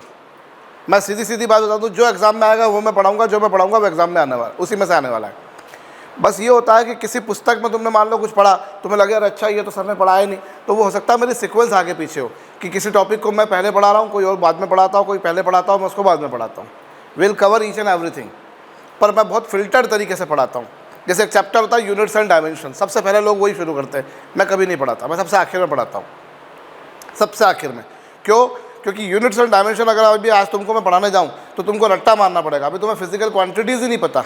अभी हल्की फुल्की क्वांटिटी तुम जानते हो, तुम पोटेंशियल एनर्जी जानते हो, काइनेटिक एनर्जी जानते हो, फोर्स जानते हो, वर्क जानते हो, पावर जानते हो, लेकिन तुम्हें कोफिशिएंट ऑफ रिजिडिटी नहीं पता, तुम्हें स्ट्रेस नहीं पता, तुम्हें स्ट्रेन नहीं पता, तुम्हें यंग्स मॉडुलस नहीं पता, तुम्हें लीनियर एक्सपेंशन कोफिशिएंट नहीं पता, तुम्हें मैग्नेटिक फील्ड इंटेंसिटी नहीं पता, तो तुम कैसे करोगे उनको? कर ही नहीं पाओगे। लोग क्या करते हैं, उनका रट्टा लगवाते हैं, और जिस एग्ज़ाम की तुम तैयारी करने वाले हो उसमें रट्टा मार के कभी सिलेक्शन नहीं होगा, कभी नहीं हो सकता। तुम्हें समझ समझ के ही काम करना पड़ेगा। समझ रहे हो? Well and good. तो किस तरह का ग्राफ क्यों बना, समझ में आया? और जो भी कोई चीज़ पढ़ते हो तो ना, देखो मेरी बात सुनो, मैं तुम्हारे को बार बार बोलता हूँ यहाँ पर कि देखो यहाँ पूरा मेंटल गेम चलना है, और तुम जो भी चीज़ पढ़ते हो ना उसको तुम्हें समझ के काम करना पड़ेगा। और ये तुम समझ लो कि ये जो तुम्हारा ऊपर का माला है, ये इतना बड़ा, किसी का बड़ा होगा किसी का छोटा होगा, ये जो माला है ना पूरा, ये अपना कंप्यूटर है। ये कंप्यूटर है लिटरली। यहाँ बहुत बड़ी हार्ड डिस्क लगी है, यहाँ बहुत बड़ा प्रोसेसर लगा है, यहाँ बहुत सारी रैम लगी है। अब वो कितने GB का है, कितने TB का है, वो बात की बात, पर तुम्हारी हार्ड डिस्क इतनी बड़ी जितना इतना डाटा इसमें सेव हो सकता है जो शायद कंप्यूटर नहीं सेव कर सकता। बहुत बड़ी हार्ड डिस्क लगी है यहाँ पर, बहुत बड़ा प्रोसेसर लगा है यहाँ पर, और बहुत अच्छी रैम लगी है यहाँ पर। DDR2 नहीं, DDR3 नहीं, DDR4 नहीं, DDR5 नहीं, पता नहीं DDR10 लगी है वो, लिटरली 10 मान लेता हूँ मैं, तो लगी है, ठीक है, लिटरली। और तुम कंप्यूटर पे जैसे कोई चीज़ करते हो, तुमने कुछ भी मान लो एक MS वर्ड फाइल बनाई, अब उस MS वर्ड फाइल में तुमने बहुत सारे लिख दिया, धड़ धड़ धड़ धड़ धड़ धड़ धड़ धड़ धड़ धड़ सब करते जा रहे हो तुम। लेकिन तुम क्या करते हो, अगर लाइट चली गई तो फाइल तुम्हारे किसी काम की नहीं जब तक तुम Ctrl+S नहीं दबाओगे। सेव करना पड़ता है कि नहीं करना पड़ता है? करना पड़ता है कि नहीं? कंप्यूटर में जिस तरह से तुम फाइल को सेव करते हो, वैसे यहाँ जो तुम पढ़ते हो उसको भी तुम्हें सेव करना है, और उसे सेव नहीं करोगे तो मतलब नहीं रहेगा। तुमने पढ़ लिया, ठीक है, हाँ हाँ हाँ हाँ हाँ अच्छा हाँ हाँ सब समझ में आ गया। नहीं समझ में आएगा तब तक समझ में नहीं आएगा, लिटरली बोल रहा हूँ, जब तक तुम उसका चिंतन नहीं करोगे। मेरा एक जनरल प्रोसेस है, मैं हमेशा एक प्रोसेस अडॉप्ट करने का बोलता हूँ। तुमने कोई चीज़ पढ़ी ना, तो पढ़ने के बाद 1 सेकंड के लिए आंखें बंद करो और उसको Ctrl+S करो, उसको सोचो तुमने क्या पढ़ा था। अच्छा, पोजीशन टाइम ग्राफ कैसा बनेगा जब एक्सीलरेशन कांस्टेंट है, कैसा बनेगा? 3 तरह के ग्राफ बताए थे सर ने। वेलोसिटी टाइम ग्राफ कैसा बना था? 3 तरह का। इवन तुमको कलर भी याद हो जाएंगे कि अच्छा पहला वाला जो ग्राफ बना था वो येलो कलर का बना था, दूसरा जो बना था सर ने वो ब्लू कलर का अपने बनाया था, तीसरा जो था वो ग्रीन कलर का था। उसके क्या क्या केसेस थे वो याद हो जाएंगे, अनलेस अनटिल जब तक तुम उसको सोचोगे नहीं। और सोचने से चीज़ें याद होती हैं, सोचने से चीज़ें क्या होती हैं? याद होती हैं। हवन, तुमने कभी देखा होगा, तुम बहुत अच्छे से पढ़ रहे हो, बहुत ईमानदारी से पढ़ रहे हो। जब तुमने कोई चीज़ बहुत अच्छे से पढ़ी हुई है तो एग्ज़ाम टाइम में क्या होता है, तुम्हारे को पूरी चीज़ याद आ जाती है। जैसे कभी क्या होता था, मैं तो हिंदी मीडियम का था, तो हमारे लिए इंग्लिश बहुत बड़ी चीज़ होती थी, मतलब पर हम इंग्लिश की जैसे स्पेलिंग वगैरह कुछ लिखने गए तो जैसे ही कोई गलत स्पेलिंग गलत लिखते थे, एकदम से घंटी बजती थी कि स्पेलिंग गलत है यार, कुछ गलती हो रही है इसमें यार। ऐसा होता है, ठीक है, क्योंकि हम बहुत उसको सहेज के पढ़ते थे इंग्लिश को, तो क्योंकि we were very much afraid of that thing, ठीक है। अब जब आप बहुत दिल से पढ़ रहे हो ना, बहुत दिल से पढ़ रहे हो, तो तुम उस समय एक बात गौर करोगे कि तुमको ये भी याद रहता है कि तुमने वो जब लिखा था वो कॉपी के लेफ्ट पेज पर लिखा था कि राइट पेज पर लिखा था, ऊपर लिखा था कि नीचे लिखा था। If you have study something very emotionally, उससे इमोशनली कनेक्ट होकर तुमने पढ़ा है, पूरी मेंटल प्रेजेंस के साथ में पढ़ा है, देन यू ऑलवेज रिमेंबर कि वो हमने लेफ्ट पेज पे लिखा था कि राइट पेज पे लिखा था, ऊपर लिखा था कि नीचे लिखा था। इवन अगर multiple colour pen we have used, then also we come to know कि यार कौन से कलर का पेन मैंने यूज़ किया था। ये तब होता है जब तुमने उसका चिंतन करा हो, जब तुमने Ctrl+S दबाया हो। अगर तुमने Ctrl+S नहीं दबाया तो क्या तुम्हें वो याद रह पाएगा? नहीं याद रह पाएगा। समझ में आ रही बात? तो वाट एवर यू हैव स्टडीड, आप उसको ना, जैसे अपन ने पढ़ लिया, पढ़ लेने के बाद अपन ना 1-1 सेकंड का पॉज लो और समझो ऐसा क्यों हुआ था, समझो ऐसा क्यों हुआ था, समझो ऐसा क्यों हुआ था, तो बातें होंगी। अब ये तुमको मैंने ग्राफ बनाया है, ये वाला ग्राफ जब तुमने पिछले लेक्चर में पोजीशन टाइम ग्राफ बनाया था, तो तुमने ये बनाया है कि इस केस में वेलोसिटी बढ़ती है, और क्यों बढ़ती है बाकायदा मैंने तुमको डिराइव करके बताया कि देखो यहाँ एंगल कम बनेगा, यहाँ एंगल ज़्यादा बनेगा, यहाँ एंगल ज़्यादा बनेगा, और थीटा बढ़ेगा तो tan थीटा बढ़ेगा, tan थीटा बढ़ेगा तो वेलोसिटी बढ़ेगी। बोलो, पूरा डिटेल में। जब भी हम शुरुआत करते हैं चीज़ों को, तो जो भी हम पढ़ते हैं उनको बहुत थॉरो पढ़ते हैं क्योंकि हमारा वो, जैसे तुमने बचपन में मल्टीप्लिकेशन बहुत पढ़ लिया, तो अब तुमको मल्टीप्लिकेशन कभी भी आएगा तुम पढ़ लेते हो। डिवीजन तुमने पढ़ लिया तो अब तुमको आ गया तो अब तुम कभी भी कर लोगे। ये वही चीज़ें हैं, ये वो जिस तरह से तुमने कुछ बेसिक मैथमेटिकल ऑपरेशन बचपन में पढ़े थे, प्लस करना, माइनस करना, डिवाइड करना, स्क्वायर करना, मल्टीप्लाई करना, स्क्वायर रूट निकालना, वो जैसे वो मैथमेटिकल ऑपरेशन तुमको ताउम्र यूज़ में आने वाले हैं, वैसे ही ये कुछ ऐसे चीज़ें हैं जो तुमको तुम्हारी पूरी तैयारी में काम आने वाले हैं। अंडरस्टूड? अंडरस्टूड और नॉट? भाई अपन ने देखा, अब अपन ने इस तरह से अगर समझ लिया तो आगे चीज़ें हमारी कितनी आसान हो जाएंगी। तो पोजीशन टाइम ग्राफ जब वेलोसिटी बढ़ती है ऐसा ही ग्राफ था, पोजीशन टाइम ग्राफ जब वेलोसिटी घटती है तो ग्राफ ऐसा था। पोजीशन लगातार बढ़ रही है लेकिन वेलोसिटी घटती जा रही है। समझ में आ रही बात या नहीं? ठीक है। अच्छा, मैं अगर चाहूं तो पोजीशन टाइम ग्राफ ऐसा भी हो सकता था, पोजीशन टाइम ग्राफ ऐसा भी हो सकता था जिसमें पोजीशन कांस्टेंट है, लेकिन पोजीशन क्या हो रहा है, इस केस में वेलोसिटी कैसी बनेगी? नेगेटिव बन जाएगी। बन जाएगी कि नहीं बन जाएगी? चलो मैं इसको किसी अलग कलर से इंडिकेट करता हूँ यहाँ पर। Let me do it with this purple colour. तो position time graph might be like this also. अगर ऐसा रहेगा तो वेलोसिटी क्या रहेगी? नेगेटिव रहेगी, क्योंकि position is decreasing with time. और इस केस में एक्सीलरेशन कितना रहेगा?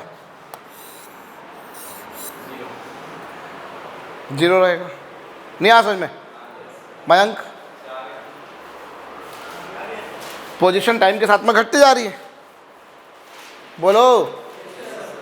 एक्सीलरेशन ऐसा है, एक्सीलरेशन 0 रहेगा। समझ में आ रही है बात? तो यूनिफॉर्मली एक्सीलरेटेड मोशन में एक्सीलरेशन 0 भी तो हो सकता है।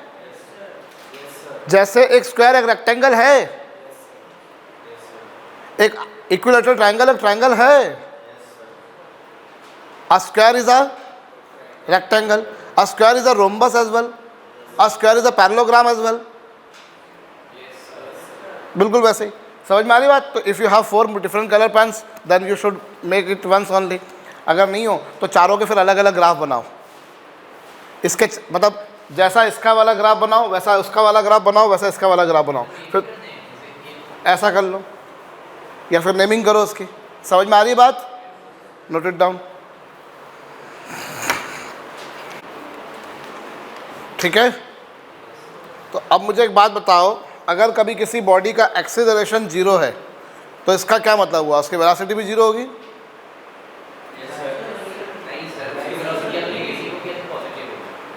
अगर किसी बॉडी का एक्सीलरेशन 0 है तो उसकी वेलोसिटी तुम देख लो पॉजिटिव भी हो सकती है, इनफैक्ट 0 भी हो सकती है। भाई अगर किसी बॉडी का एक्सीलरेशन 0 है तो इसका मतलब क्या हुआ? आप समझना, अगर किसी बॉडी का एक्सीलरेशन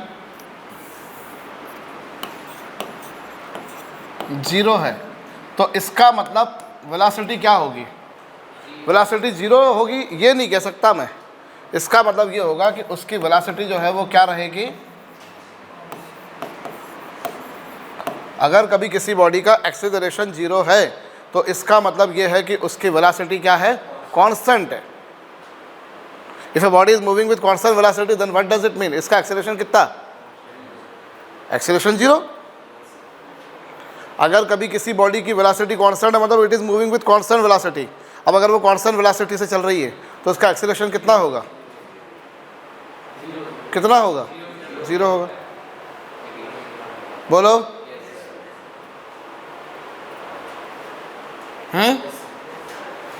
तो अगर कभी किसी बॉडी का एक्सीलरेशन 0 है तो इसका मतलब क्या है? उसकी वेलोसिटी क्या है? कांस्टेंट है।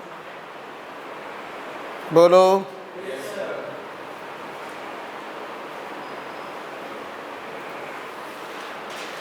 समझ में आया नहीं आया? अब उस कांस्टेंट की वैल्यू कुछ भी हो सकती है। दैट कांस्टेंट में बी पॉजिटिव, दैट कांस्टेंट में बी 0 और दैट में भी। भाई देखो, अगर एक्सीलरेशन 0 है, सॉरी, अगर एक्सीलरेशन 0 है तो उसका मतलब वेलोसिटी पॉजिटिव भी हो सकती है, नेगेटिव भी हो सकती है, इनफैक्ट वेलोसिटी हो सकता है वेलोसिटी 0 भी हो। बोलो ना।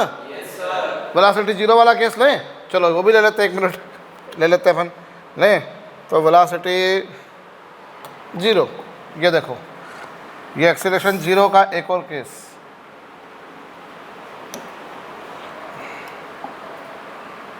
अगर ये लो, ये एक और ग्राफ आया, इस केस में एक्सीलरेशन कितना आया? 0। वेलोसिटी भी कितनी आई? और वेलोसिटी 0 आ रही है, मतलब पोजीशन क्या है? कांस्टेंट है, पोजीशन में कोई चेंज नहीं आ रहा। तो ये इस तरह से पांचवा एक और केस बन गया इसका। बना कि नहीं बना? नहीं आ समझ में भाई? एक्सीलरेशन अगर 0 है तो ये एक और केस आ गया। एक्सीलरेशन 0 है तो वो वेलोसिटी पॉजिटिव हो सकती थी, नेगेटिव हो सकती थी, 0 भी हो सकती थी। और वेलोसिटी अगर 0 है तो फिर पोजीशन में कोई चेंज नहीं आ रहा। बोलो, कर लो इसको पहले 1 मिनट। कर लिया? चलो, अब अगर कभी किसी बॉडी का एक्सीलरेशन कांस्टेंट है, एक्सीलरेशन 0 है, तो इसका मतलब क्या? वेलोसिटी क्या है? क्या ये जरूरी कि वेलोसिटी 0 ही होगी? फिर बॉडी पड़ी हुई है तो एक्सीलरेशन 0, वेलोसिटी 0। लेकिन अगर वो कांस्टेंट वेलोसिटी से जा रही है तो एक्सीलरेशन क्या? लेकिन वेलोसिटी कांस्टेंट है, नॉन जीरो है। बोलो ना, समझ गए? आगे सुनो। अब अगर ये हो गया, अब अगर कभी किसी बॉडी की वेलोसिटी 0 है, अब अगर कभी किसी बॉडी की वेलोसिटी कितनी है, तो इसका मतलब क्या? अगर कभी किसी बॉडी की वेलोसिटी 0 है तो इसका मतलब एक्सीलरेशन 0 होगा।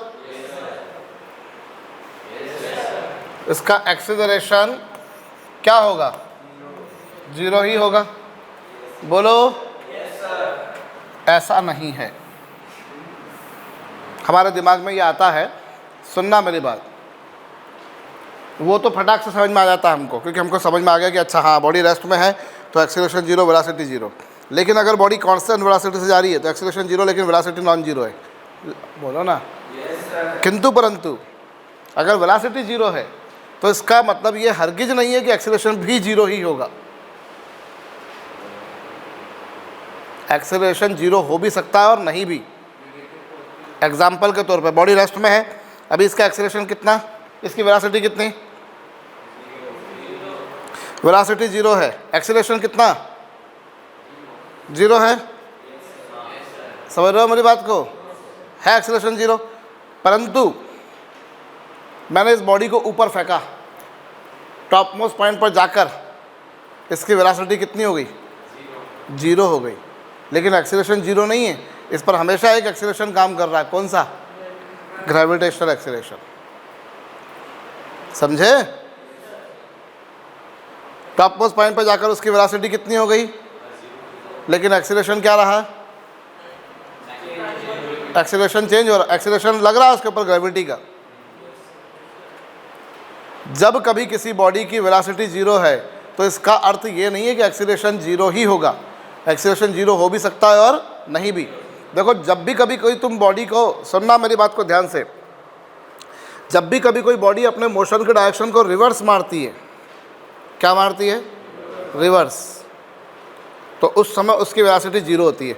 हम कार से जा रहे हैं, वी आर मूविंग, अरे मेरे को पीछे लेना था, तो मैं क्या करता हूँ, पहले ब्रेक लगाता हूँ, बॉडी को पूरी तरह से रेस्ट में लाता हूँ, फिर रिवर्स गियर लगाता हूँ, फिर गाड़ी starts moving backward.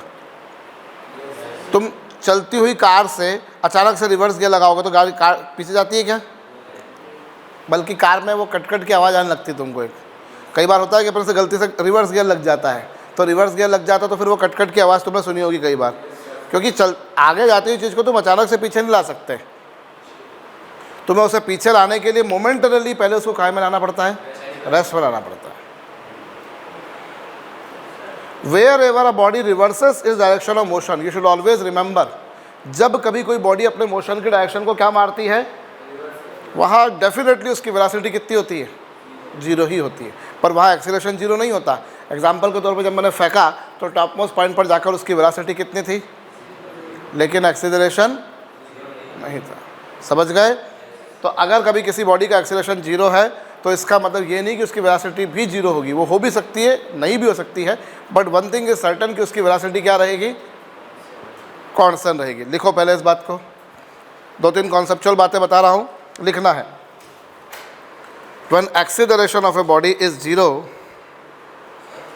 when acceleration of a body is 0, When acceleration of a body is 0, then it doesn't mean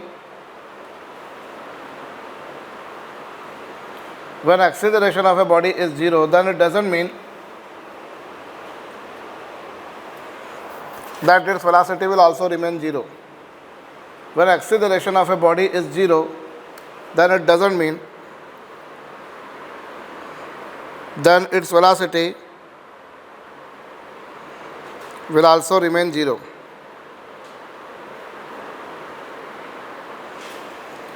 When acceleration of a body is 0, then it doesn't mean that velocity will also remain 0. It may be or may not be 0. It may be or may not be 0. But surely it will remain constant. But surely it will remain constant.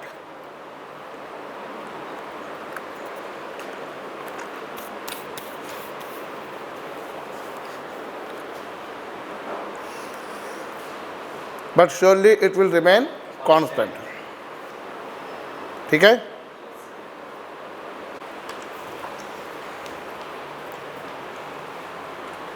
अगर acceleration क्या है 0, तो velocity 0 होगी। ज़रूरी नहीं है velocity 0 हो भी सकती है, नहीं भी, पर वेलोसिटी क्या रहेगी? समझ गए? इसी तरह से अगर किसी बॉडी की वेलोसिटी 0 है तो इसका मतलब ये नहीं कि वेलोसिटी एक्सीलरेशन 0 ही रहेगा। एक्सीलरेशन 0 हो भी सकता है और नहीं भी। लाइन चेंज करके लिखना। सर अगर एक खड़ी गाड़ी है तो वेलोसिटी 0, एक्सीलरेशन भी 0 है। पर उस पे ग्रेविटी वर्क नहीं है, वो वर्टिकल लग रही है, वो वर्टिकल लग रही है, पर उसको इग्नोर भी कर दें तब एक्सीलरेशन क्या 0 है कि नहीं है? वरना तो फिर लग रही है वो। लिखो, when velocity of a body is 0,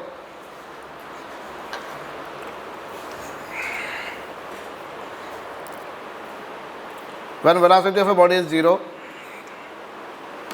then it is not necessary that acceleration will also remain 0. When velocity of a body is 0, then it doesn't mean acceleration will also remain 0.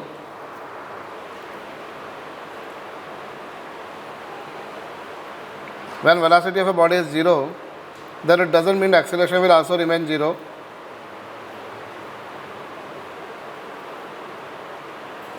That doesn't mean acceleration will also remain 0. It may be or it may not be 0.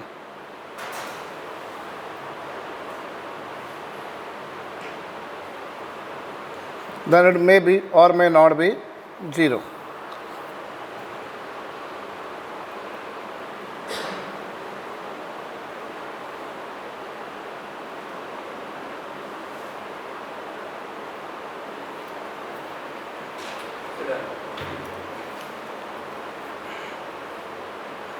When velocity of a body is 0, then it doesn't mean the acceleration will also remain 0. It may be or may not be 0. Sir अगर खड़ी गाड़ी पे हम लोग gravity को negative क्यों मान रहे हैं?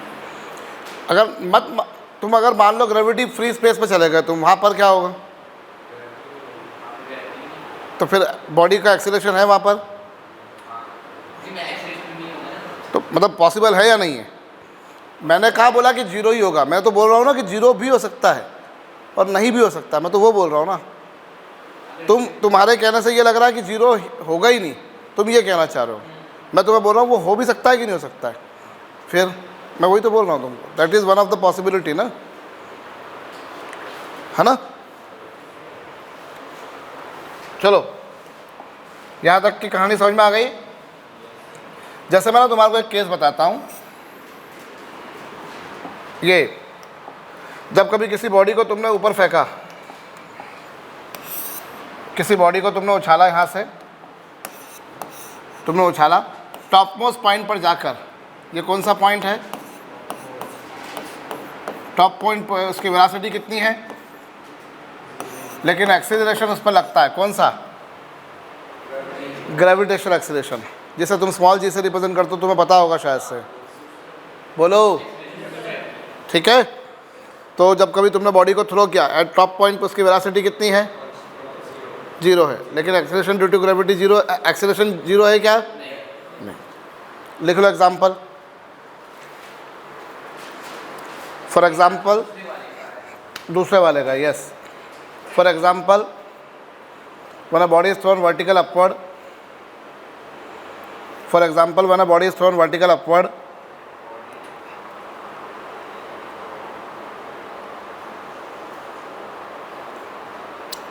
when a body is thrown vertical upward,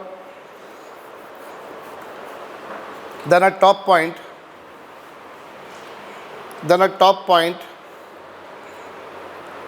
its velocity is 0 but acceleration is non-zero. For example, when a body is thrown vertical upward,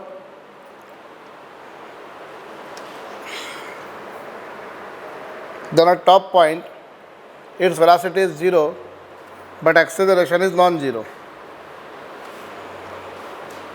When a body is thrown vertical upward, then at top point its velocity is 0 but acceleration is non-zero.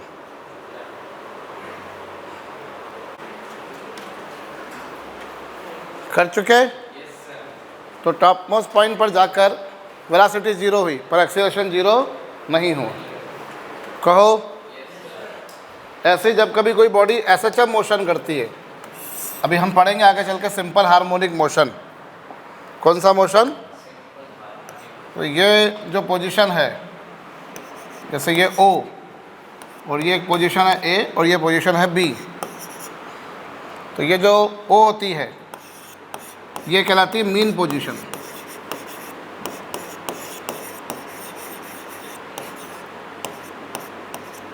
ये कौन सा motion है? Simple harmonic motion, जिससे हम क्या abbreviation देते हैं? SHM. तो ओ जो है वो कहलाती है मीन पोजीशन और ये जो सिरे पर एंड्स पर है इन्हें हम बोला करते हैं एक्सट्रीम पोजीशंस.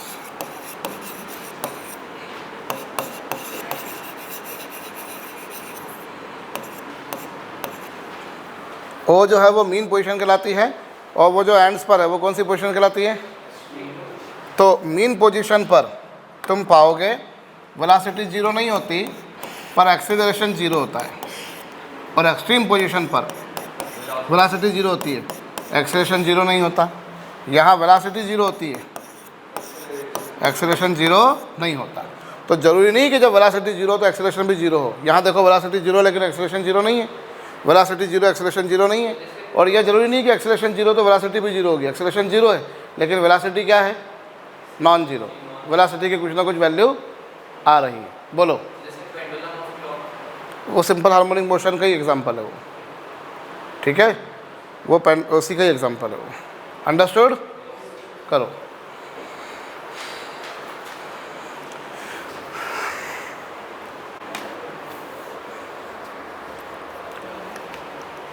सो ये हमारे पास में मीन पोजीशन है. यहाँ वेलोसिटी 0 नहीं है लेकिन एक्सीलरेशन 0 है. और एक्सट्रीम पोजीशन पर क्या? एक्सट्रीम पोजीशन पर वेलोसिटी 0 है लेकिन एक्सीलरेशन 0. लिख लेना, ये भी लिख लो. For example in SHM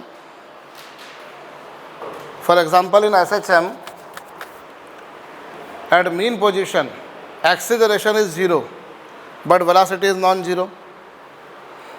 For example, in SHM, at mean position,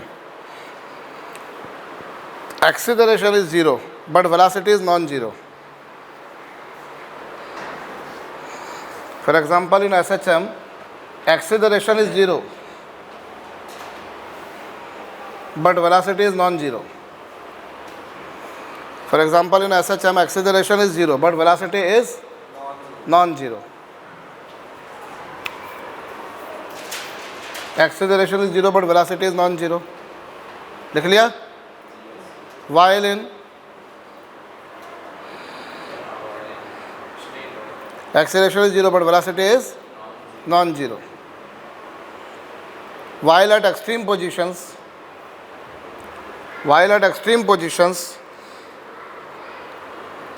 velocity is 0.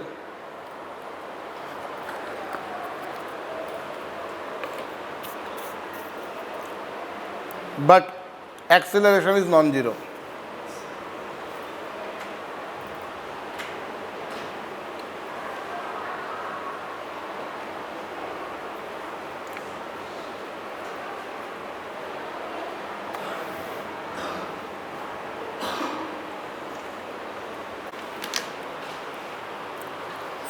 कर लिया? करिए। सिंपल हार्मोनिक मोशन में मीन पोजीशन पर एक्सीलरेशन जीरो है पर वेलोसिटी जीरो है क्या? और एक्सट्रीम पोजीशन पे क्या हुआ?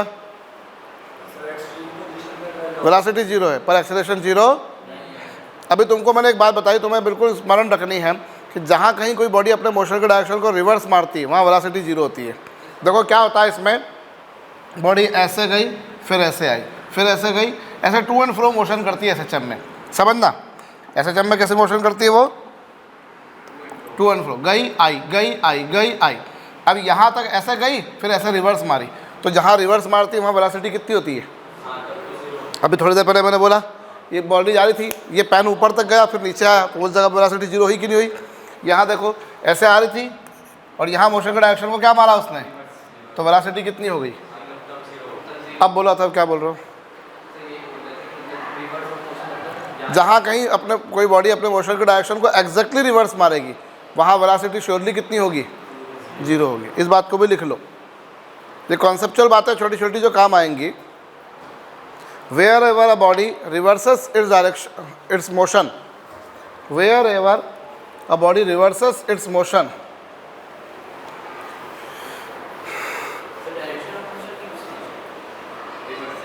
रिवर्सेस मतलब डायरेक्शन ऑफ मोशन रिवर्स होगी ना बेटा। Wherever a body reverses its motion, ठीक है, at that point its velocity is zero.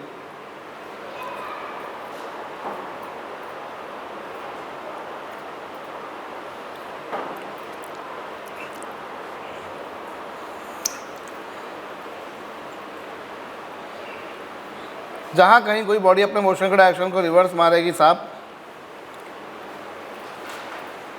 वहाँ उसकी वेलोसिटी कितनी होगी?